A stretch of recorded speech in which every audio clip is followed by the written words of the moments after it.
So this guy, his name's George, and George has a big problem. The SWAT team has got him surrounded, and it doesn't look like he's giving up anytime soon. So this all started because George has a 27-year-old son who we'll call Trip. And George and Trip are really close. But one day, everything changes, because even though Trip is only 27 years old, he has a massive stroke. So they rush him to the hospital, and while he's there, doctors do everything they can to save him. But unfortunately, he ends up in a coma, and now he's on life support. So George is there with Trip's mom, who we'll call Mom, and Trip's brother, who we'll call Brother, and they're all in Trip's hospital waiting room waiting for an update. But see, this is not their first time in a situation like this with Trip, because he's had seizures and stuff like that in the past, and even when it feels like he's not gonna make it, Trip always pulls through.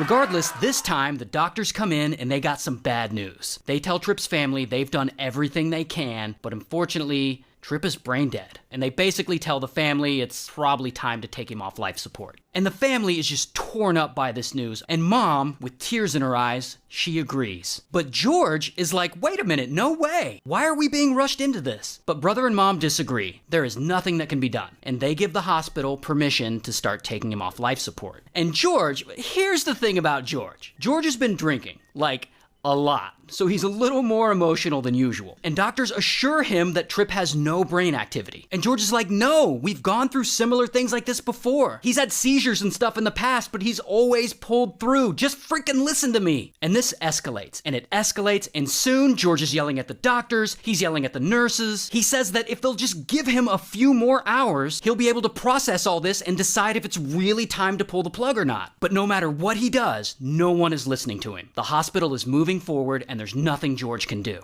Until suddenly, out of nowhere, George pulls out a pew-pew and he points it at the doctors and he tells them to back away from his son. And naturally, everyone starts freaking out. Like, whoa, calm down, buddy. And one of the nurses calls 911. Hey, we need the police stat to the hospital. We have a family member with a gun. So George is there, drunk, waving his pew-pew around, threatening to unalive the staff. But then, out of nowhere, boom. Brother jumps on him, and they wrestle, and he manages to take the pew-pew out of his hand. But George is far from done. He looks at the whole room, and he's like, you think that's the only weapon I got? So everyone is like, okay, I don't get paid enough for this, and they all leave the room. And George immediately shuts the curtain around Trip's bed so no one can see what's going on. Then, because the nurse called 911, the SWAT team shows up, and they put the entire hospital in total lockdown. And they don't want this to get ugly, so they're basically like, George, please surrender. And George is like, nah. And the whole time, he's by Trip's side holding his hand. And this standoff goes on for hours, with the SWAT team just outside waiting because they don't want George to go crazy with whatever second weapon he has. Here's the thing though, George doesn't have a second weapon.